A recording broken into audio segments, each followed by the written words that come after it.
जम्मू में 8 सीटें हैं, लेकिन कश्मीर में घाटी में 16 सीटें हैं जहां पर आज मतदान हो रहा है। अनंतनाग की सीट बहुत अहम है जहां पर इस वक्त इरफान कुरैशी मौजूद हैं।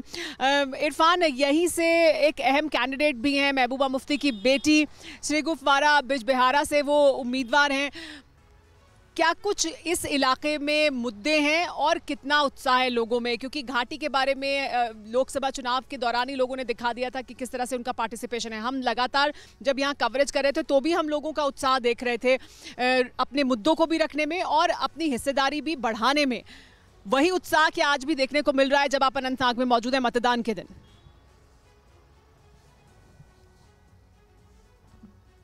देखिए, बिल्कुल आपने सही कहा, अनंतनाग बहुत महत्वपूर्ण सीट है और मैं उसी जगह पे खड़ा हूं जहां पर इल्तिजा मुफ्ती जो है यहां पर अपना मतदान करेगी, इसी पोलिंग स्टेशन पर बिजबिहारा के इलाके में। और करीबन 23,65,000 जो वोटर्स हैं वो आज अपना मतदान करेंगे। उसमें करीबन 5.25 लाख फर्स्ट टाइम वोटर्स यानी जो यंगस्टर्स हैं वो अपना मतदान करेंगे। तो आप अंदाज़ा लगा सकते हैं कि कितना महत्वपूर्ण पोलिंग करीबन 10 साल बाद जम्मू कश्मीर में देखने को मिल रहा है। और ठीक वही पोलिंग स्टेशन है, एक बार आपको तस्वीरें दिखाऊं जहां पर इल्तिजा मुफ्ती वोट करेंगी। और यहां पर हालांकि अभी मतदान धीमा धीमा शुरू हो चुका है और कुछ देर बाद लगातार यहां के आसपास के लोग अब आना शुरू हुए हैं और तमाम तैयारियां यहां पर रखी गई हैं। और चूंकि महबूबा मुफ्ती भी यहां पर अपना मतदान के लिए आएंगी, उसको लेकर भी सुरक्षा की तैयारियां रखी गई हैं।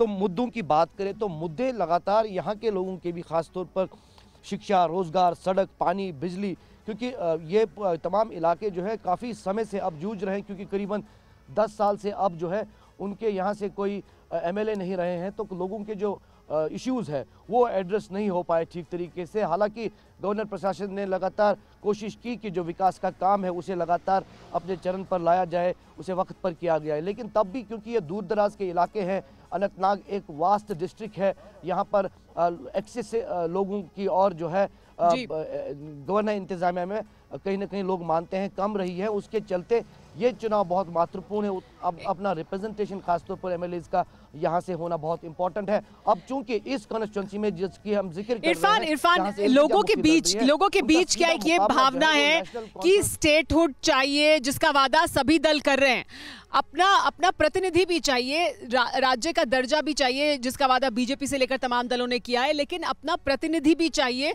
क्योंकि उस प्रतिनिधि से फिर आप सवाल कर सकते हैं, आप उम्मीद कर सकते हैं कि आपके लिए कुछ होगा। तो ये क्या लगता है एक ओवरराइडिंग फैक्टर, एक सबसे बड़ा मुद्दा है यहाँ पर जम्मू कश्मीर में आज जब लोग मतदान करें कि उन्हें अपना प्रतिनिधि चाहिए ताकि वो उससे सवाल भी कर सकें, उससे वो उम्मीद भी कर सकें।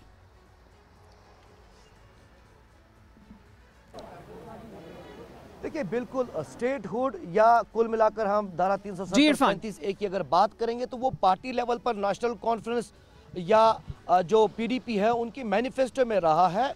कहीं ना कहीं लोग उस बात को भी मद्देनजर रखकर वोट कर रहे हैं। लेकिन सबसे महत्वपूर्ण बात, चूंकि हमने काफ़ी लोगों से बात की कल से ही लगातार अनंतनाग में जब हम मौजूद थे, तो लोगों का ये मानना था कि सबसे पहले उनकी जो चॉइस रहेगी वो अपने इलाके में वो किस व्यक्ति को वोट करेंगे, उस हिसाब से जो है वो अपना कीमती मतदान देंगे। लेकिन कुल मिलाकर पार्टी लेवल पर उसके बाद जो है कहीं ना कहीं उनका ये चॉइस रहेगा कि स्टेटहुड या 370 को लेकर जो है वो अपना मतदान दे। लेकिन कुल मिलाकर फिलहाल जिस तरह की स्थिति कश्मीर घाटी में बीते 10 वर्षों की बात करें, खासतौर पर जब से यहाँ पर असेंबली चुनाव नहीं हुए हैं, लोग साफ तौर पर ये मानते हैं कि चुनाव बहुत महत्वपूर्ण थे। लेकिन इस बीच जिस तरह की सियासी गहमागहमी सुमेरा हम लगातार देख रहे हैं, काफ़ी निर्दलीय या काफ़ी ऐसे चेहरे पहली बार चुनाव में लड़ रहे हैं जो इससे पहले नहीं थे, उससे कहीं ना कहीं यहाँ की जो अब जो पॉलिटिकल फ्यूचर है वो कहीं ना कहीं अनसर्टन लग रही है।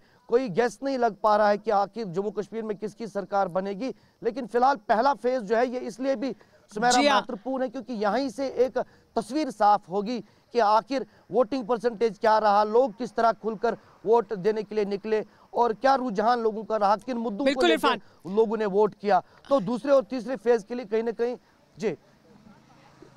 लेकिन इरफान, उसके बावजूद सबसे बड़ा मुद्दा जम्मू कश्मीर में ये है कि जम्मू कश्मीर में और घाटी की तमाम सीटों पर लोग उत्साहित हैं, लोग हिस्सेदारी ले रहे हैं और लोग उत्साहित हैं अपने प्रतिनिधि को चुनने के लिए और अपने जो मुद्दे हैं उन पर जाने के लिए। हमारे साथ मेहमान भी मौजूद हैं, हमारे साथ आर राजगोपालन जी मौजूद हैं, वरिष्ठ पत्रकार हैं, उनसे बात करेंगे। हमारे साथ रोहित चौधरी मौजूद हैं जो नेता हैं जम्मू कश्मीर नेशनल कॉन्फ्रेंस के, और हमारे साथ डॉक्टर प्रदीप मल्होत्रा मौजूद हैं, प्रवक्ता बीजेपी के।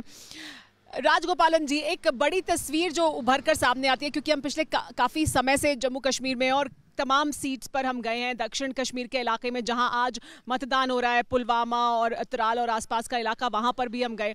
और ये वो इलाके हैं जिन्हें हॉटबेड माना जाता था, त्राल का इलाका, बुरहान वानी का इलाका, पुलवामा जहां पर भारतीय सैनिकों पर बड़ा हमला हुआ और इतने हमारे सैनिक शहीद हुए। ये जो इलाके हैं ये बड़े सेंसिटिव इलाके माने जाते थे और यही वो इलाके हैं जहां पर तमाम बॉयकॉट की कॉल्स भी दी जाती थी। लेकिन आज वो नहीं दिख रहा है। आज लोगों में एक उत्साह है, राजगोपालन जी, आज लोगों में उत्साह इस बात को लेकर है कि उन्हें अपना प्रतिनिधि चुनना है, उन्हें वोट करना है, उन्हें अपने मुद्दे सामने रखने हैं और वो हिस्सेदारी चाहते हैं, लोकतंत्र में पार्टिसिपेशन पूरी तरह से करना चाहते हैं। तो यही क्या सबसे बड़ा पॉजिटिव है जम्मू कश्मीर में? सरकार किसकी बनेगी, समय आने पर बन जाएगी जब लोग चुन लेंगे, लेकिन क्या ये सबसे बड़ा मुद्दा है आपके मुताबिक? क्या? बिल्कुल बिल्कुल, आपने ठीक कहा है। आपने श्रीनगर से अभी सब कुछ करी, लेकिन आप सुरक्षित रहिएगा। लेकिन जितना भी मुद्दा आपने उठाया बिल्कुल सही है। मुझे लगता है आने वाले दिन में ये 370 हटने के बाद नरेंद्र मोदी के नेतृत्व में इतनी सुबर है, खूबसूरत मिला है। लेकिन आने वाले दिन में टेररिज्म तो खत्म हो गया, करप्शन तो खत्म हो गया। जो एलजी मनोज सिन्हा साहब ने अच्छा संभाला है। लेकिन जितना भी रिपोर्टर्स अभी एक्सप्लेन किया है, मैं दक्षिण भारत से आ रहा हूं। दक्षिण भारत में भी श्रीनगर का TV9 का टीम का, आपको टीम का, हेमंत बिश्व शर्मा टीम का बिल्कुल श्रेय है। मुझे लगता है कश्मीर से कन्याकुमारी तक एक मुहावरा है, लेकिन आपने एक्सप्लेन कर रहे हैं, मुझे भी ज्वाइन करने का मौका दिया है। ये सारा मिलकर के देखेंगे, ये परिवारवाद, ओमर अब्दुल्ला, फारूक अब्दुल्ला, मुफ्ती मोहम्मद, महबूबा मोहम्मद, ये सारी की सारी परिवारवाद जो नरेंद्र मोदी ने साहब ने, प्रधानमंत्री ने भाषण में दिया, वो बिल्कुल समाप्त होने का मुद्दी है। आज मोदी साहब ने भी ट्वीट किया थोड़ी देर पहले, सब लोग जा करके मतदान दे दीजिए। आने वाले दिन में कश्मीर का मुद्दा कश्मीर इंडिया रिजॉल्व करेगा। ये पाकिस्तान को जरूर एक मुंह पर थप्पड़ दिया है, मुंह पर खाला फेंका है नरेंद्र मोदी ने, अमित शाह ने। अमित शाह को जो भाषण दिया था बिल्कुल ठीक है, नरेंद्र मोदी का भाषण भी ठीक है, लेकिन इस सारा मामले में राहुल गांधी का, कांग्रेस का है नहीं है। सारे की सारी नेशनल कॉन्फ्रेंस PDP का बीच में मुद्दा है, बीजेपी का जम्मू कश्मीर में दबदबा होने का है। आखिर में मैं कहना चाहता हूं मखान मैडम जी, इलेक्शन कमीशन का श्रेय है, Indian military, Indian CRPF, BSF सबको श्रेय है। इंडियन जो एजेंसियां हैं उसको बिल्कुल हम लोग कैश ऑफ करना चाहिए। राजगोपालन जी, सुरक्षा एजेंसियों को बहुत बड़ा श्रेय जाता है और आज भी जिस तरह की सुरक्षा बंदोबस्त किए गए हैं ताकि लोग निकल सकें अपने घरों से और मतदान कर सकें, सुनिश्चित किया जा रहा है।